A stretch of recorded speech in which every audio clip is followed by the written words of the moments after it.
Welcome to my channel, where we discuss everything and all things politics, economy, and development in Nigeria and around the world.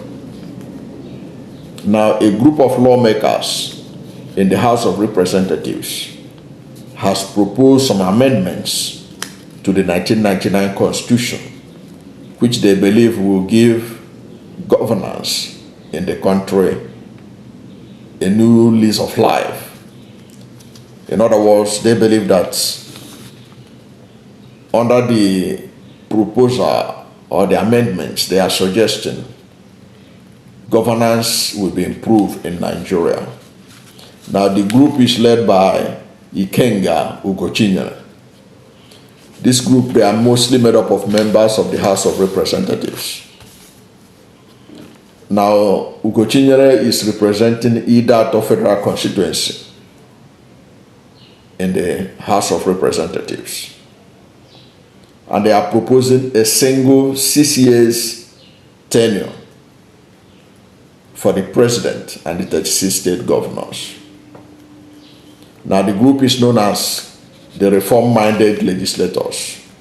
And they say that their proposal on the political and the electoral reform will go a long way in solving some of our problems, political problems,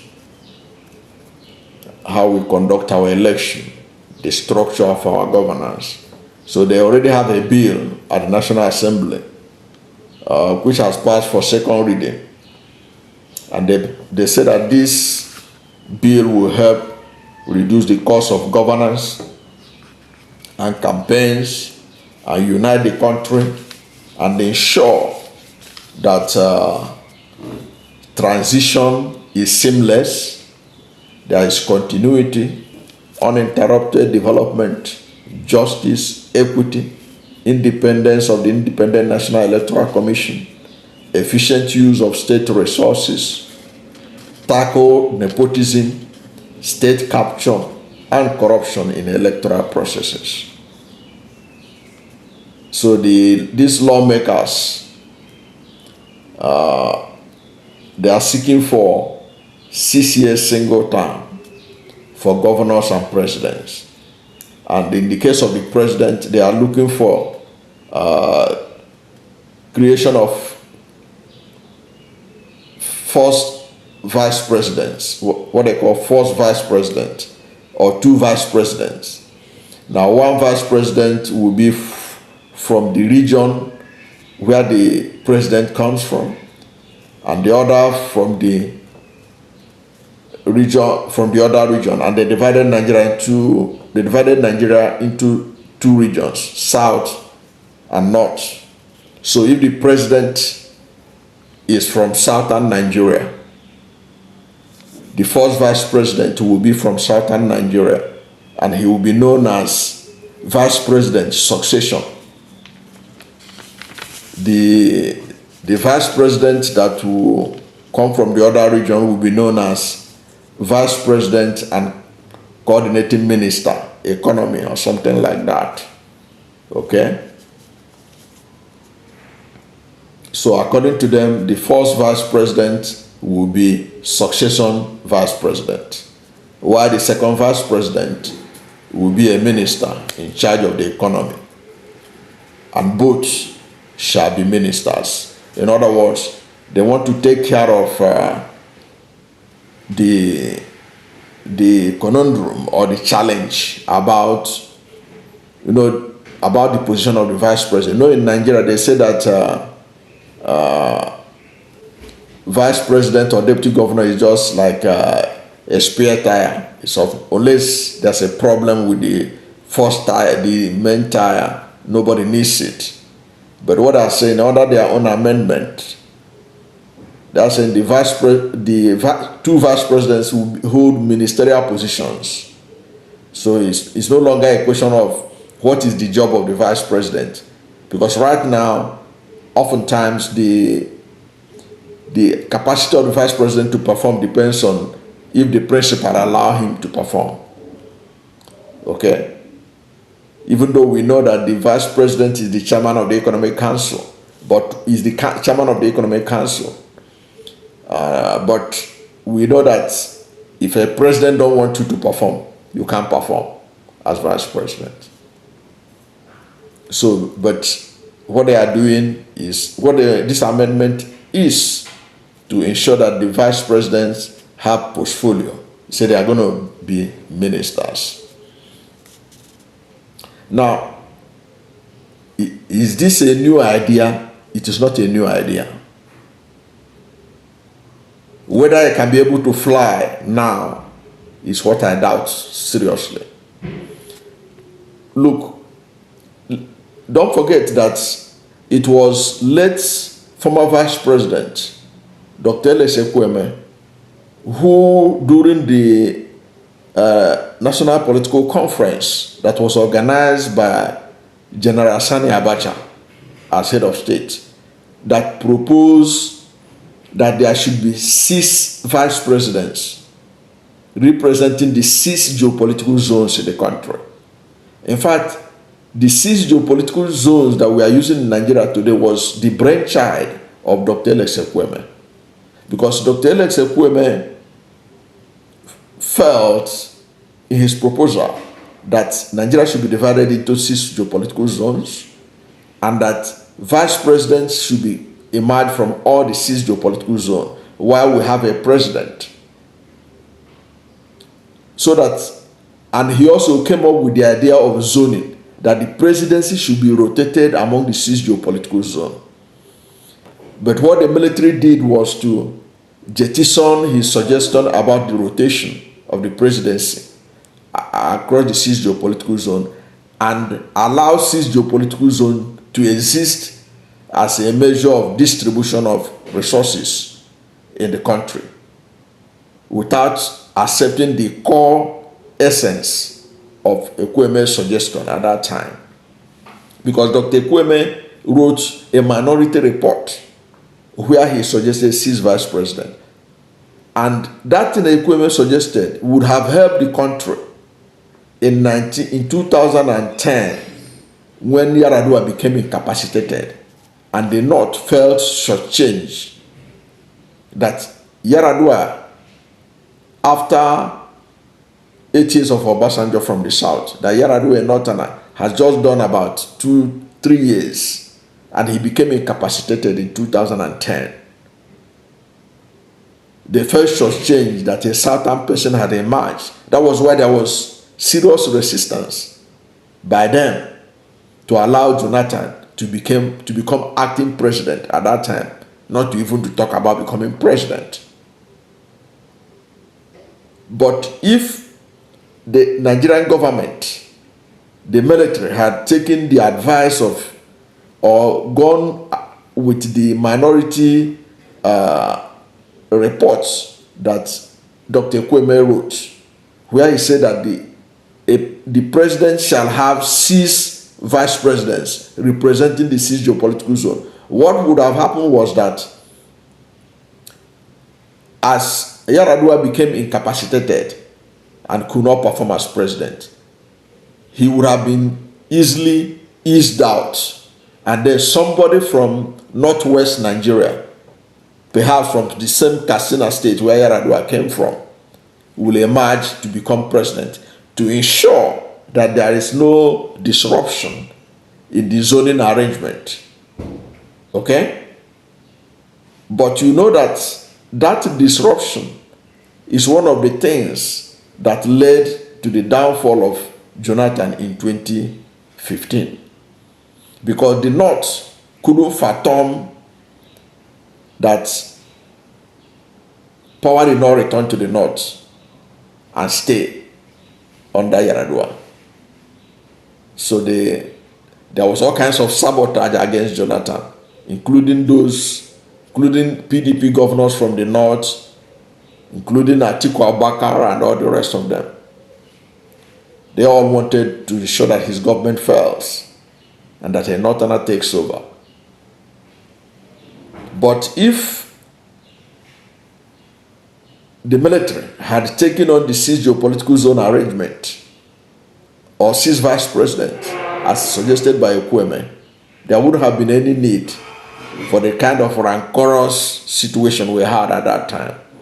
So what these National Assembly lawmakers are saying is that under the proposal, constitutional amendment they are proposing, you are going to have, instead of talking about 6 vice presidents that Ekweme talked about or suggested in his proposal, they are saying you are going to have 2 vice presidents, one from the region where the president comes from, and the other one, second vice president, from the other region. In that case, if a president is from the south and he dies before completion of his tenure, the first vice president, since he's from the same south, will easily take over. So I agree with them on that it will make succession easy in a rotating presidency system. Okay? Excellent. But how do you start it? If you are putting this amendment now, who will benefit? Is it Bola Ahmed Tinubu that will sign it and then be the first to enjoy first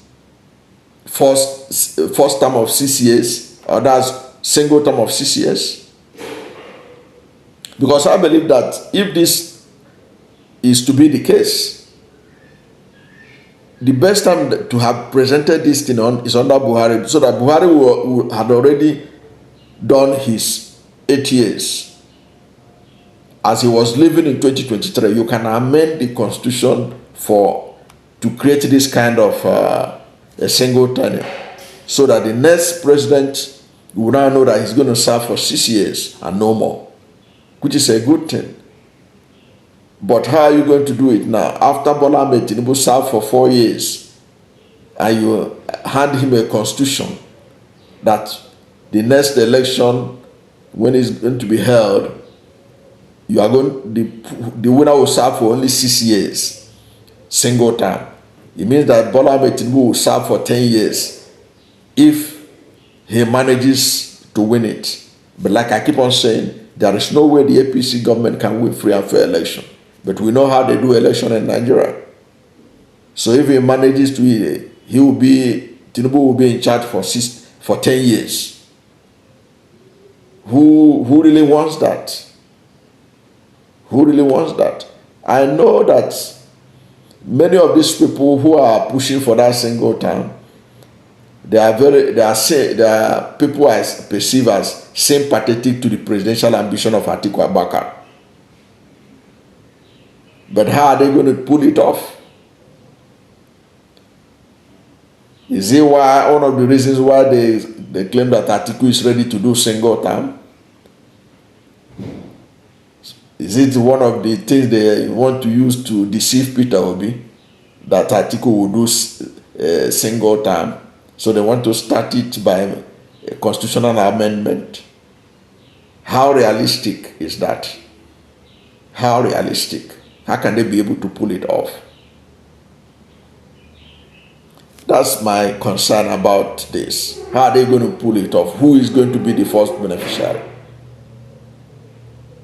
Because Bola Ahmed Tinubu would like to be a beneficiary of it.